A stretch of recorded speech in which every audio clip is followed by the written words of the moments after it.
Hello, नमस्कार मित्रांनो. स्वागत आहे तुमचं आपल्या व्हिडिओमध्ये. तर मित्रांनो, आज आपण बघूया की नाशिकमध्ये जो कुंभमेळा होणार आहे, तर त्या कुंभमेळ्याचा एक नवीन वादाला सुरुवात झालेली आहे. तर तो वाद काय आहे, हे आज समजून घेऊया.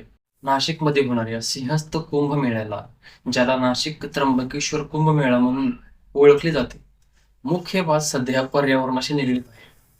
हा मेळा 2026च्या ऑक्टोबरपासून सुरू होऊन 2028 पर्यंत चालेल, ज्यात 10 कोटींपेक्षा जास्त भाविकांचा सहभाग अपेक्षित आहे. मुख्यतः तपोवन परिसरातील साधूग्राम साधू संतांसाठी तात्पुरते निवासस्थान बांधण्यासाठी एकूण 1700 ते 1800 झाडे तोडण्याचा प्रस्तावावरून हा मोठा वाद सुरू झालेला आहे. पर्यावरणप्रेमी स्थानिक नागरिक आणि सामाजिक कार्यकर्त्यांनी याचा तीव्र विरोध केलेला आहे. हजारो लोकांनी आंदोलने केलेली आहेत. याशिवाय या मेळ्याच्या नामकरण आणि नियोजनावरही जुने वाद आहेत.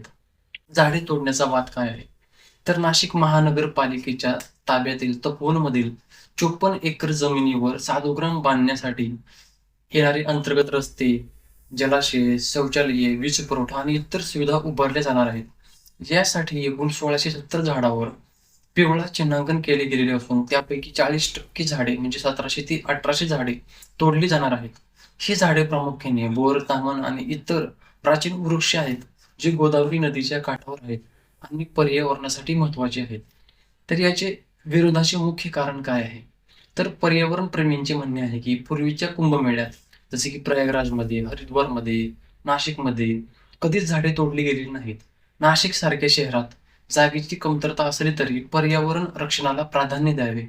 चिपको आंदोलनासारखे प्रदर्शन केले गेलेले आहे, ज्यात एक ना एक झाड आम्ही वाचवू अशी घोषणा देखील दिल्या गेलेल्या आहेत. तर कुंभमेळा आयुक्त शेखर सिंग यांनी सांगितले की एकही झाड तोडले जाणार नाही. जितके शक्य असेल तितके ते झाडे हलवले जातील आणि 18,000 नवीन झाडे हे लावण्यात येतील. तर या संपूर्ण वादाबद्दल पर्यावरणाचा ऱ्हास होणे बरोबर आहे का? पर्यावरण टिकवले पाहिजे का झाडे ही तोडली पाहिजे? तुमचं मत काय?